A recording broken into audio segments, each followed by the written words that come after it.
sore semuanya, selamat datang kembali di ibadah online Windows Plus ini. Uh, Semoga semuanya dalam keadaan baik-baik. Ya, semuanya saya nggak bisa say hi itu satu persatu, tapi saya mau bilang selamat datang semuanya. Senang sekali ketemu lagi di platform ini, di ibadah Windows Plus ini. Nanti mungkin waktu breakout room ya kita bisa ketemu, bisa ngobrol. Oke, saudara semua siap untuk menerima firman Tuhan? Oke, saya mulai dengan satu cerita. Satu hari seorang bapak tua berjalan di pinggir pantai dan dia memperhatikan ada seorang anak kecil mengambil sesuatu di pinggir pantai dan kemudian melemparkannya ke laut. Karena kepingin tahu apa yang anak ini sedang kerjakan, maka bapak tua ini mendatangi anak kecil ini dan bertanya, apa yang sedang kau lakukan, nak? Anak kecil ini menjawab, saya sedang melemparkan balik bintang laut itu starfish ya bahasa Inggrisnya ya. Saya sedang melemparkan balik bintang laut ini ke laut. Ombak membawa bintang laut ini ke pinggir pantai, tapi ketika air surut, bintang laut ini tertinggal di pantai. Dan kalau saya tidak melemparkannya kembali ke laut, mereka akan mati, kata anak ini. Kemudian bapak tua ini, dia melihat keadaan, dia melihat pantai itu, dan kemudian dia berkata kepada anak ini, nak, pantai ini begitu panjang, begitu luas, dan ada beratus-ratus bintang laut yang terdampar di pantai. Apa yang kau lakukan adalah hal yang sia-sia, karena nggak mungkin kau bisa menyelamatkan mereka semua. Setelah mendengar apa yang bapak tua ini katakan, anak ini mengambil satu lagi bintang laut yang terdampar di pantai dan melemparkannya balik ke laut, dan sambil tersenyum, dia berkata, untuk bintang laut itu yang baru saja saya lempar kembali ke laut, apa yang saya lakukan tidak sia-sia. Amin. Saudara mungkin ada yang pernah dengar cerita ini ya. Saya dengar cerita ini udah agak lama yang lalu, tapi saya tersentuh waktu saya dengar cerita ini. Anak kecil di cerita ini sepertinya tulus. Memang biasanya anak kecil itu lebih tulus ya. Nggak terlalu banyak pikiran, nggak terlalu banyak pertimbangan kalau mau melakukan sesuatu. Biasanya orang semakin berumur, maka semakin banyak pikiran dan pertimbangan gitu ya sebelum melakukan sesuatu. Bukannya salah loh ya, saya nggak bilang kalau salah kalau mempertimbangkan dulu sebelum mengambil keputusan atau mengambil satu tindakan. Tapi kebanyakan pertimbangan, kalau kebanyakan pertimbangan dan pikirannya, kadang membuat kita kehilangan momentum untuk melakukan sesuatu. Ya, misalnya mau nolong orang nih ya, yang menolong orang yang lagi kebutuhan, tapi dipikirin terus kebanyakan pertimbangan, nolong kagak gitu ya. Banyak pikiran, banyak pertimbangan, akhirnya begitu siap menolong, ambil keputusan, ya saya mau nolong, orang yang mau ditolong udah keburu nggak ada. Ya. Atau mungkin juga orang yang ditolong udah keburu ditolong sama orang lain. Kita kehilangan momentumnya ya. Kadang-kadang terlalu banyak pikiran, kita kehilangan momentum yang kita perlukan gitu ya. Oke, hari ini tema kita adalah compassion, atau saya kasih kalau bahasa Indonesia yang berbelas kasihan. Sebetulnya compassion ini saya coba lihat translasinya di Indonesia nggak begitu jelas ya. Kadang di translation seperti kasihan, benar juga iba atau perasaan terharu atau perasaan kasih sayang dan lain-lain, semuanya benar. Tapi yang saya maksud dengan compassion di sini bukan sekedar perasaan kasihan, ya, bukan sekedar perasaan kasihan akan kemalangan yang terjadi pada orang lain. Compassion di sini maksud saya adalah perasaan kasihan yang membuat hati kita tergerak untuk melakukan sesuatu untuk menolong. Ya. Jadi bukan cuma kasihan, tapi ada satu tindakan atau action yang mengikutinya. Oke ya, so far masih oke ya. Oke. Tuhan Yesus meminta kita untuk menjadi orang yang punya compassion buat orang lain. Satu hari ada seorang ahli Taurat bertanya sama Yesus tentang sesuatu ya, yang tertulis di kitab Lukas 10 ayat 30-35.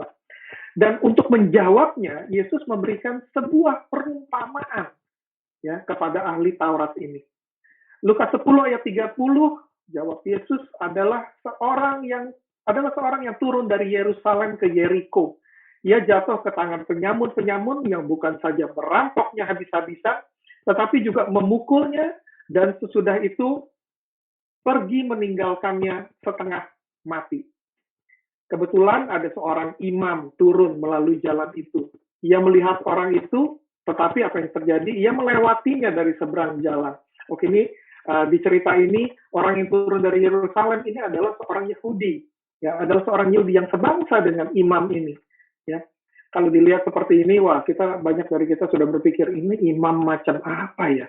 Kok imam tapi kok tidak kasihan gitu lihat bangsanya sendiri, orang sebangsanya sendiri ya malah ngelewatin pergi ke seberang jalan, ngelewatin dari seberang jalan.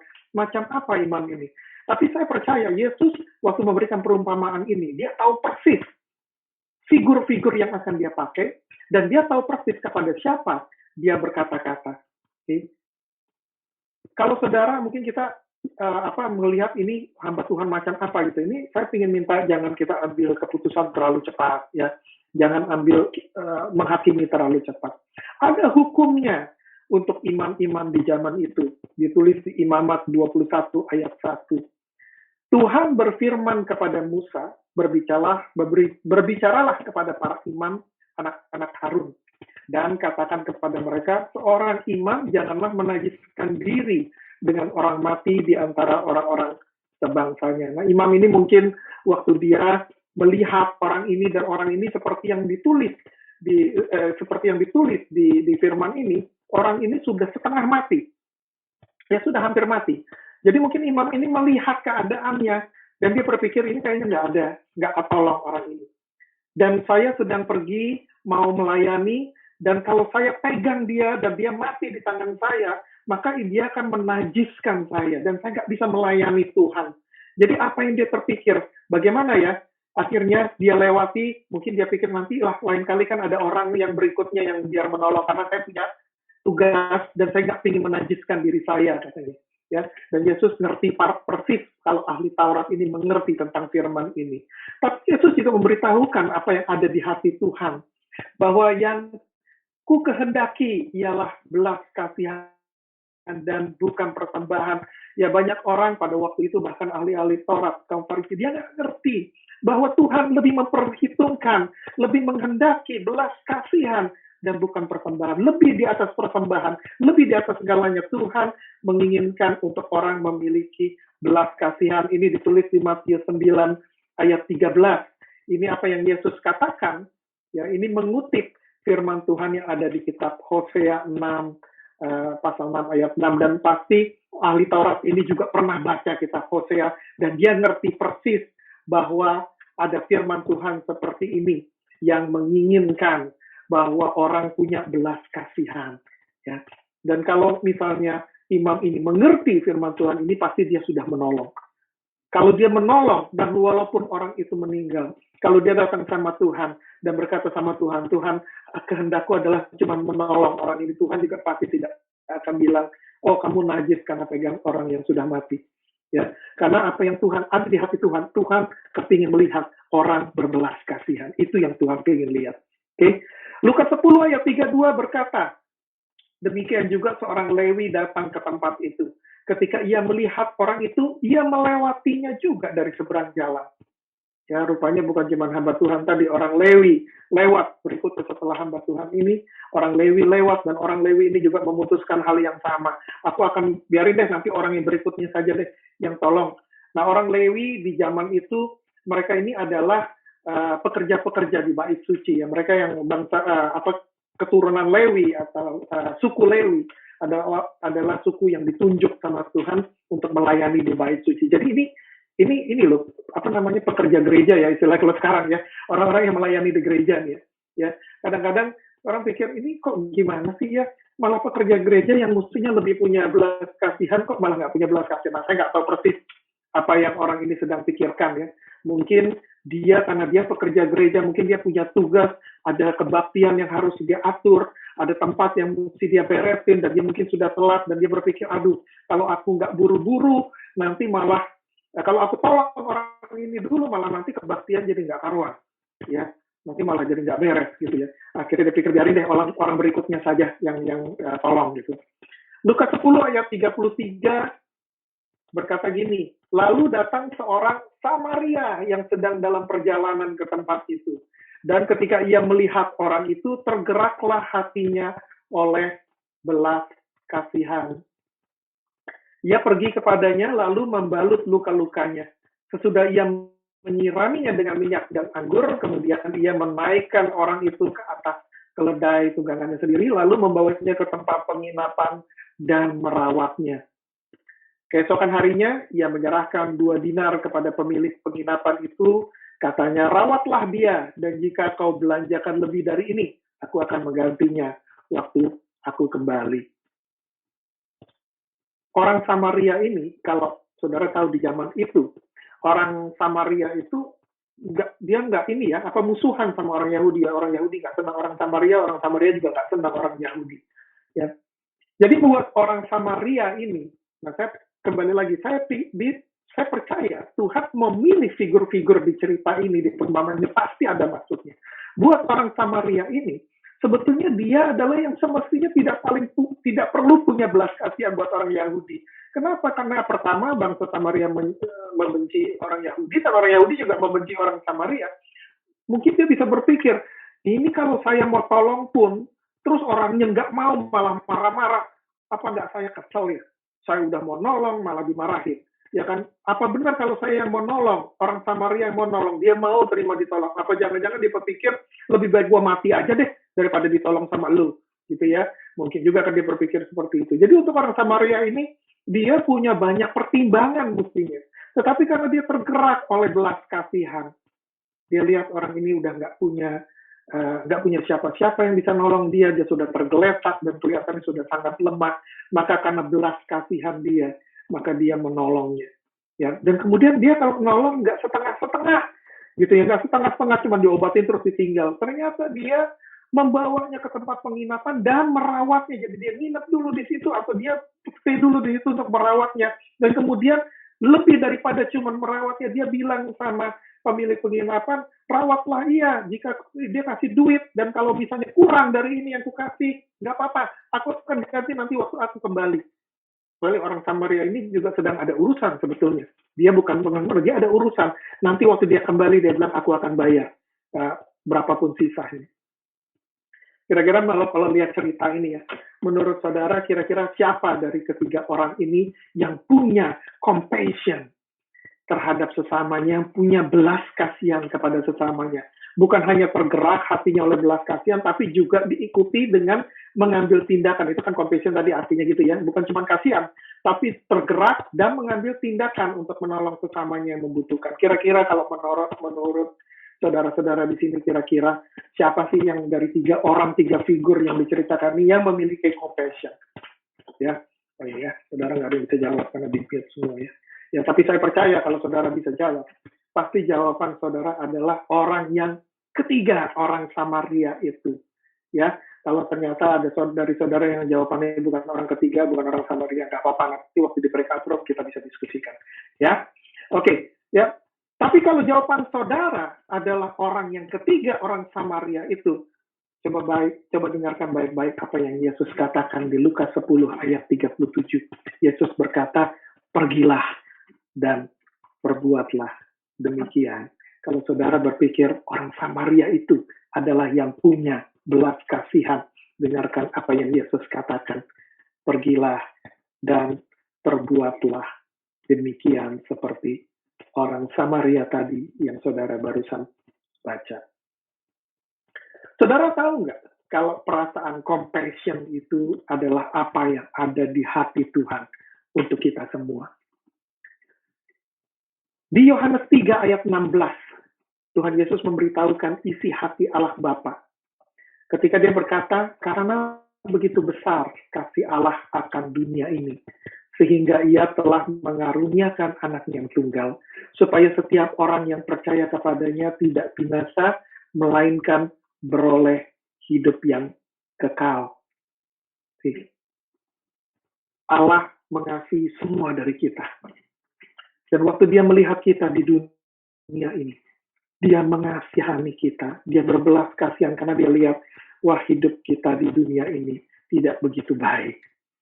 Diliputi dengan kejahatan, diliputi dengan kedurhakaan, diliputi dengan ketidakadilan, diliputi dengan kemalangan.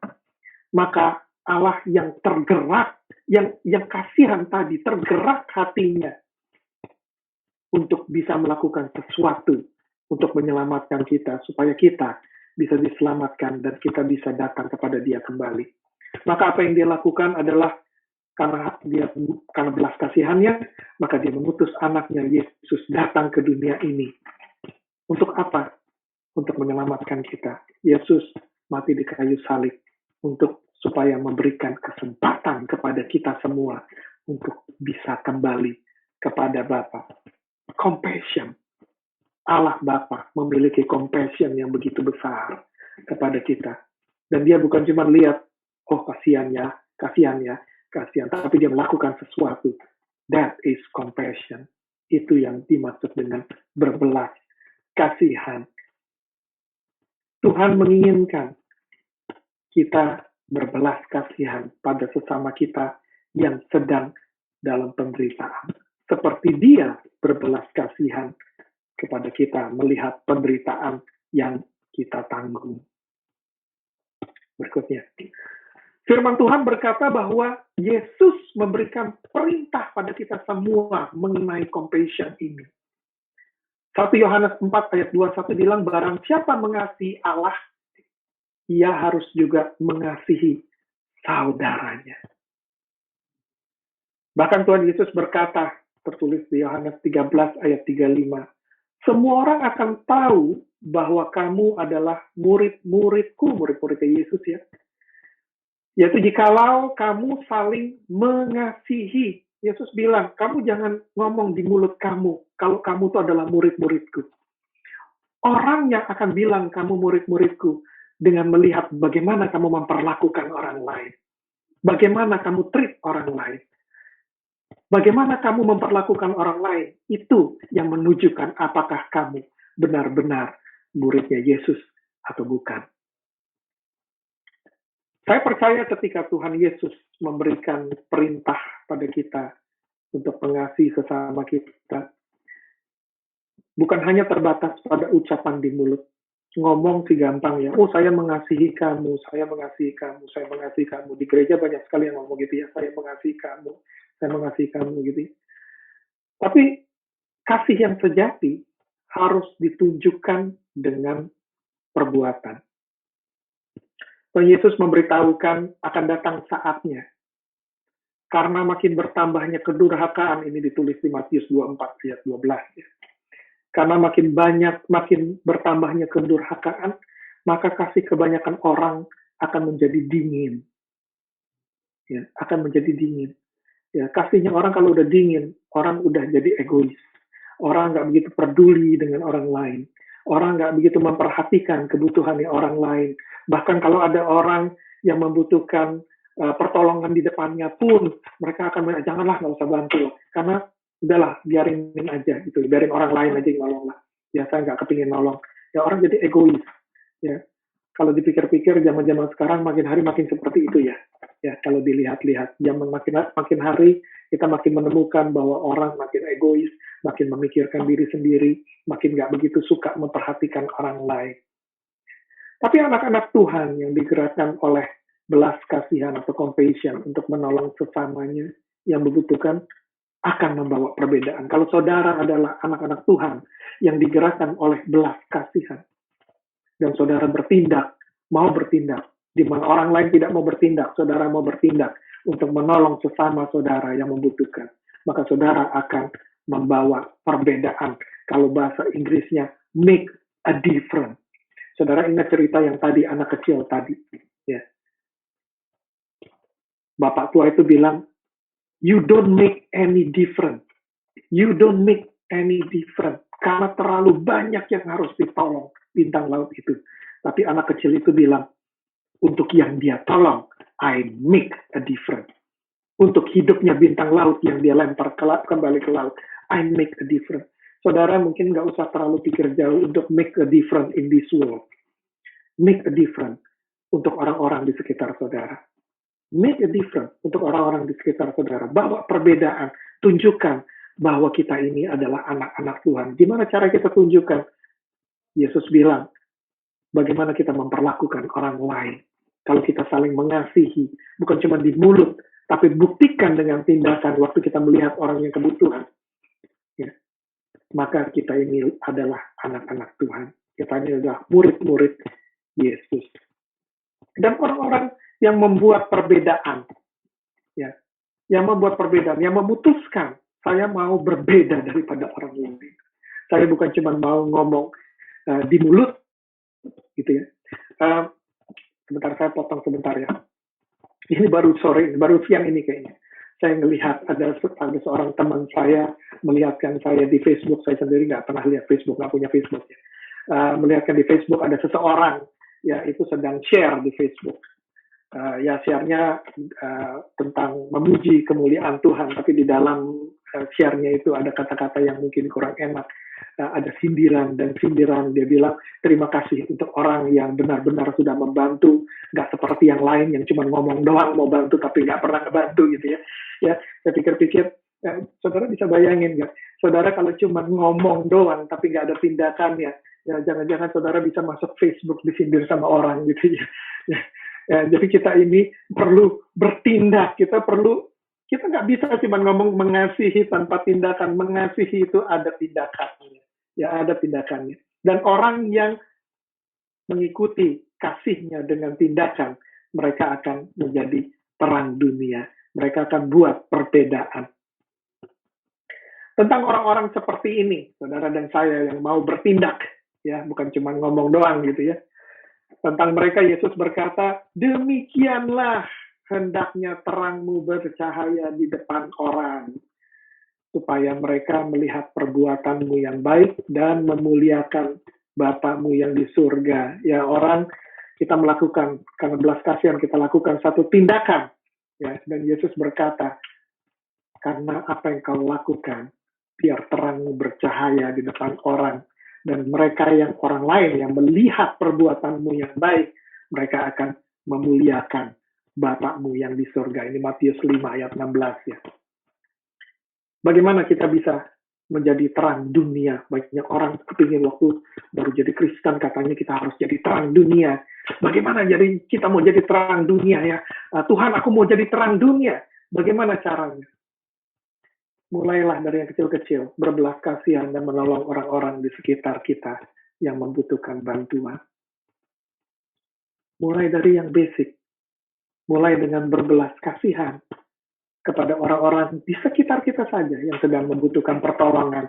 Hari-hari ini, saudara akan dapatkan banyak sekali orang-orang yang lagi membutuhkan pertolongan. Saudara lagi nggak perlu jauh-jauh, ya nggak perlu jauh-jauh. Kita 2 tahun sudah kena pandemik, itu banyak orang yang butuh pertolongan, banyak orang yang butuh bantuan, banyak orang yang butuh dihibur, banyak orang yang butuh di lift up.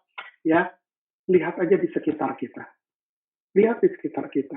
Mulai dengan mereka, mulai dengan, nggak usah berpikir wah saya mau mission nanti kemana, ke sini ke situ, ke sini ke situ karena di situ banyak orang kebutuhan. Lihat aja sekitar kita, banyak orang yang punya kebutuhan. Dan Tuhan meminta saudara dan saya untuk membantu sesuai kapasitas yang kita punya. Jadi jangan muluk-muluk. Nanti kalau muluk-muluk kita jadi banyak perhitungan dan banyak pertimbangan. Kalau mau membantu, lihat kapasitas yang kita punya, apa yang kita punya. Kita bantu dengan apa yang kita punya. Saudara nggak akan bisa memberikan apa yang saudara nggak punya. Kalau saudara memberikan sesuatu, berikan apa yang saudara punya. Kalau mau menolong, menolong dengan apa yang kapasitas yang saudara punya.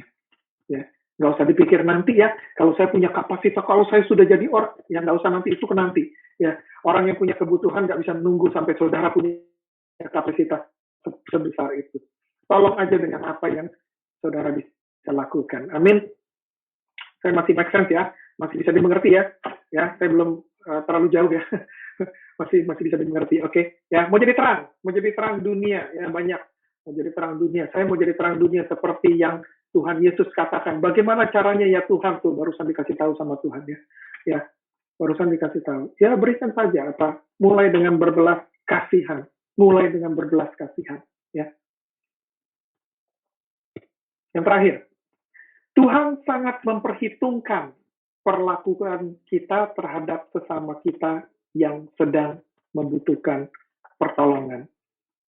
Firman Tuhan di Ibrani 13 ayat 16 berkata begini, Dan janganlah kamu lupa berbuat baik dan memberi bantuan, sebab korban-korban yang demikianlah yang berkenan kepada Allah. Jangan lupa berbuat baik dan memberi bantuan. Saudara tahu nggak?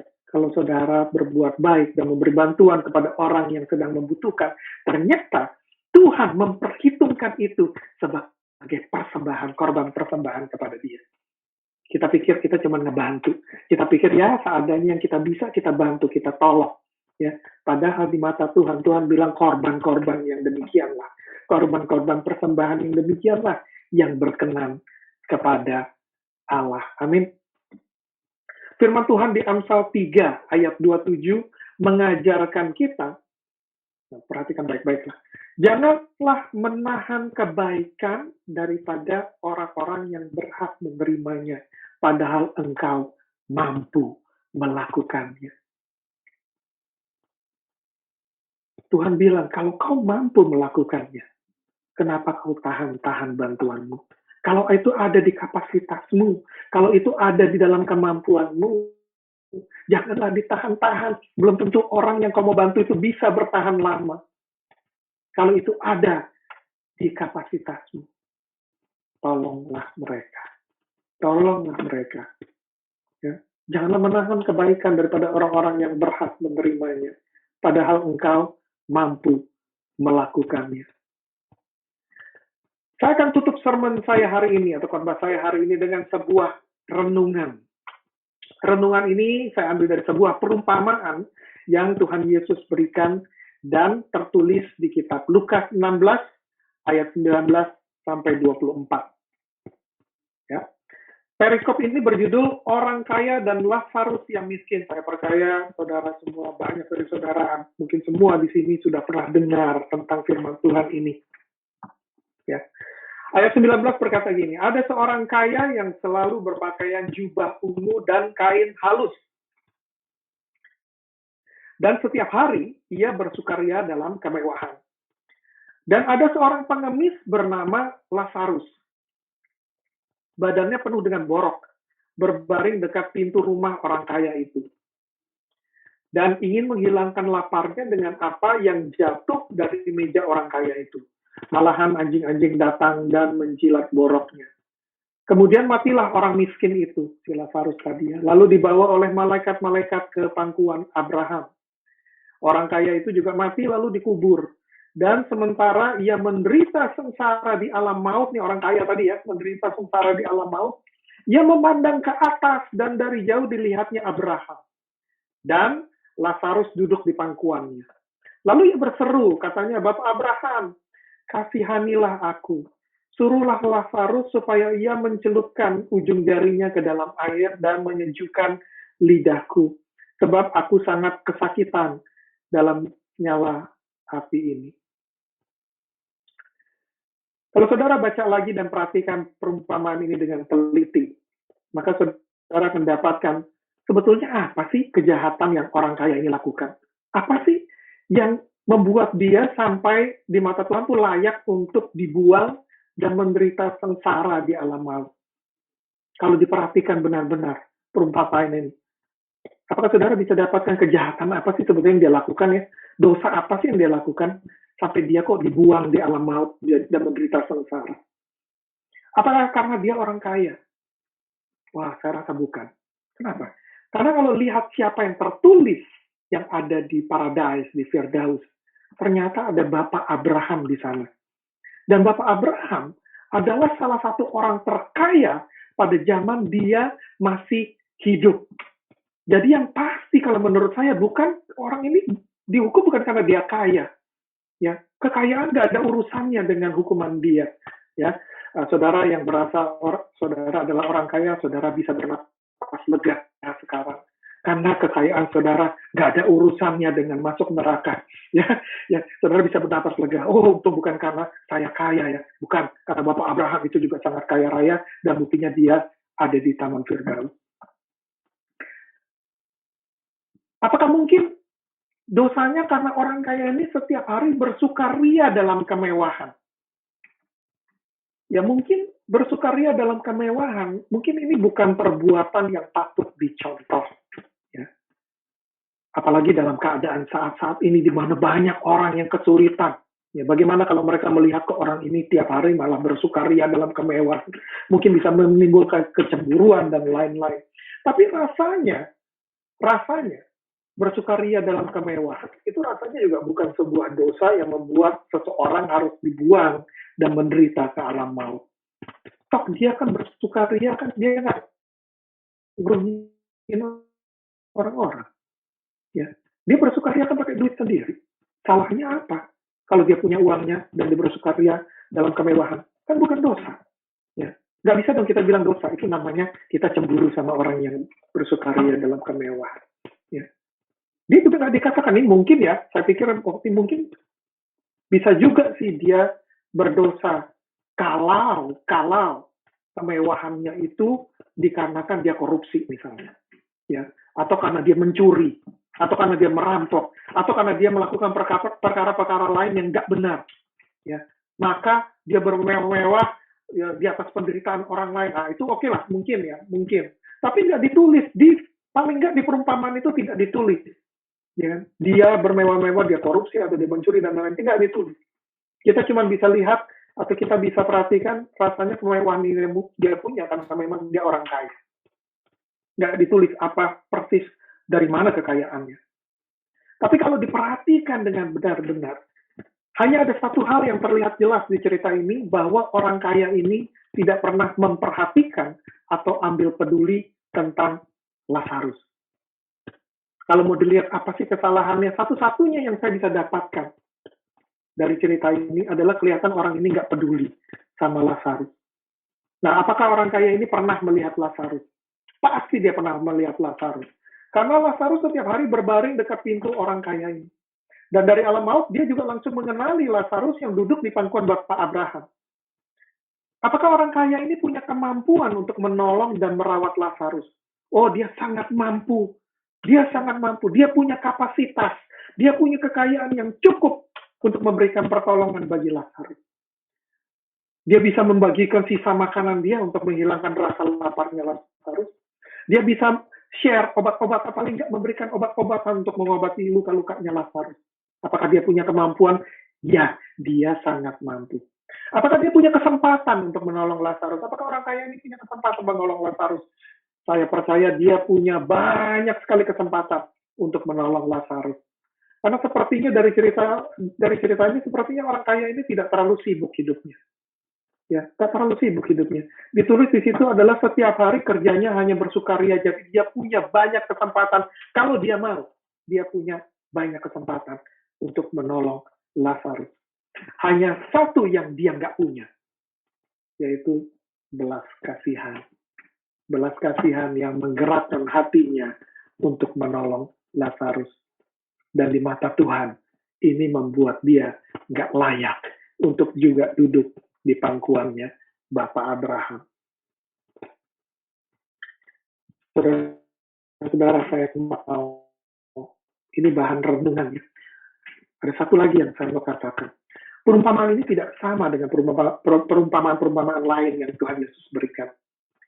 Di perumpamaan ini, satu-satunya adalah di perumpamaan ini, di mana Tuhan Yesus menyebutkan nama. Ada nama Lazarus, ada nama Abraham. Banyak ahli teologi yang berpendapat ini bukan sekedar perumpamaan, karena biasanya kalau Yesus memberi perumpamaan, biasanya Yesus nggak sebutkan satu nama. Tapi di perumpamaan ini, Tuhan Yesus menyebutkan secara jelas namanya Lazarus, namanya Abraham. Jadi banyak orang ahli-ahli teologi yang percaya bahwa ini adalah bukan sebuah perumpamaan, tapi ini adalah satu kejadian yang Tuhan Yesus sendiri lihat. Itu yang membuat ini semakin penting. Perhatikan baik-baik. Tuhan Yesus jadikan ini satu peringatan. Karena Tuhan memandang penting untuk anak-anaknya selama kita hidup di dunia ini. Untuk punya belas kasihan pada orang-orang di sekitar kita yang sedang membutuhkan pertolongan. Saudara renungkan cerita ini. Orang kaya ini nggak kelihatan dosanya yang lain apa selain dia nggak punya belas kasihan. Perhatikan baik-baik.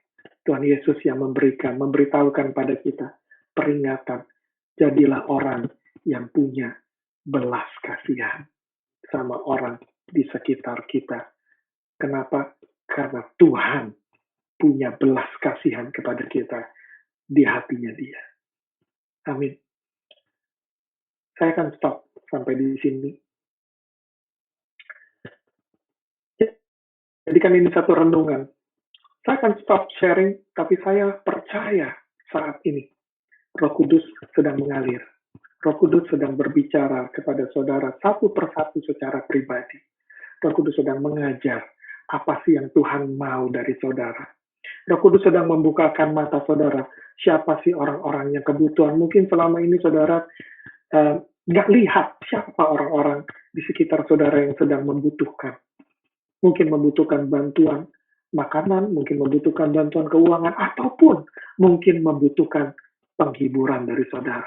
Mungkin mereka yang sedang berduka, mereka membutuhkan penghiburan, mereka nggak butuh uang, mereka nggak butuh makanan, tapi mereka butuh orang yang mau bersama mereka menghibur, berduka bersama mereka. Itu belas kasihan. Roh Kudus akan mengajar saudara apa yang seharusnya saudara lakukan yang akan menyenangkan hati Tuhan, yang akan membuat saudara menjadi terang dunia seperti yang dia rencanakan dalam hidup saudara. Roh Kudus akan terus mengalir saat ini. Saya akan berhenti, kita akan berdoa, tapi buka hati saudara. Jangan keraskan hati saudara. Izinkan Roh Kudus terus berkata-kata dalam hidup saudara. Amin. Kita akan berdoa, kita akan tutup firman Tuhan ini dalam doa, dan kemudian kita akan doa berkat. Dan setelah itu, saudara akan disebar di breakout room. Kita akan ketemu di breakout room lagi. Kita bisa saling mengenal, kita bisa saling diskusi. Saudara bisa bersaksi. Apa kalau saudara punya kesaksian ya tentang apa yang saudara alami, apa-apa, atau firman Tuhan hari ini relevan, sesuatu yang saudara pernah alami. Bersaksi, kesaksian saudara akan membangun banyak orang. Amin. Amin. Oke, mari kita doa. Ya Tuhan Yesus, terima kasih ya Tuhan. Kami mengucap syukur ya Tuhan atas kebaikan. Tuhan, hari ini kami mendengar firman-Mu.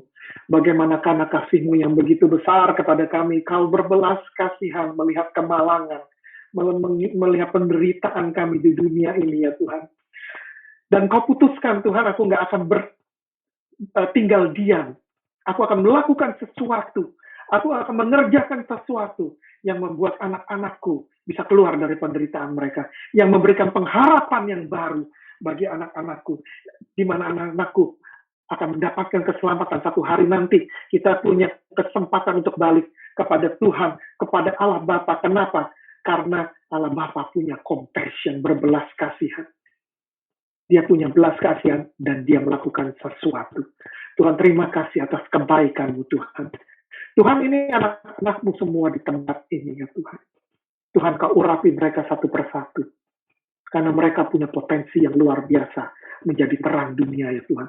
Seperti yang Kau sudah rencanakan pada setiap dari kami untuk menjadi terang dunia. Membawa perbedaan di tempat sekitar kami. Membawa perbedaan untuk dunia di sekitar kami ya Tuhan. Satu hari kami secara korporat akan menjadikan perbedaan ya Tuhan.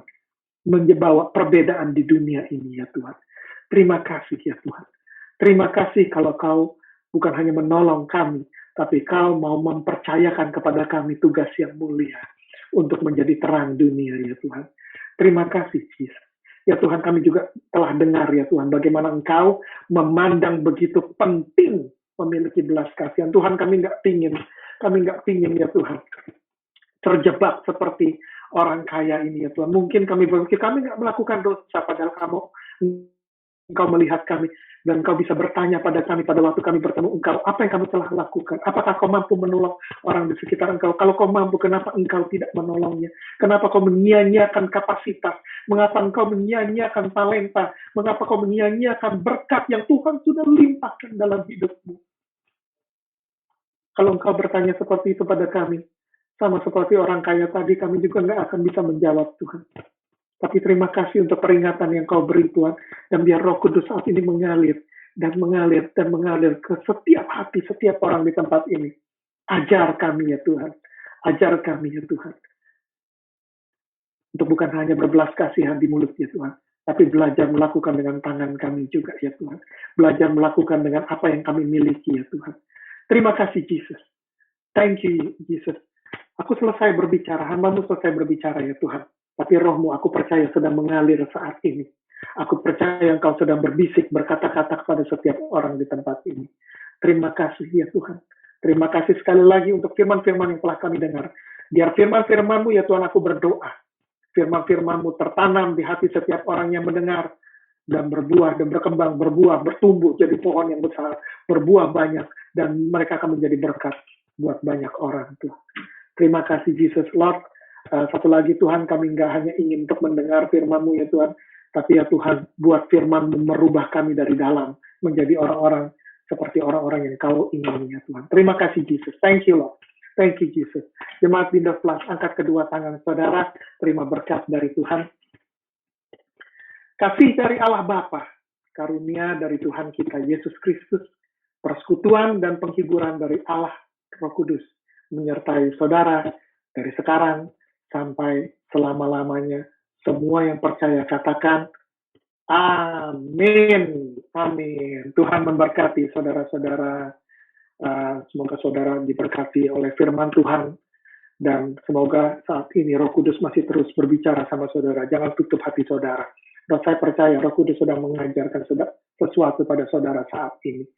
Amin. Amin. Oke, kita firman Tuhan sudah selesai diberitakan. Sebentar kita akan masuk ke breakout room. Saudara, seperti yang saya bilang, kalau saudara punya sesuatu yang ingin saudara saksikan, sesuatu yang relevan dengan firman Tuhan hari ini, saudara ingin memberi kesaksian, silakan dilakukan di breakout room. Oke, saya kembalikan kepada tim Windows Plus yang akan menyebar ke breakout room. Tuhan memberkati.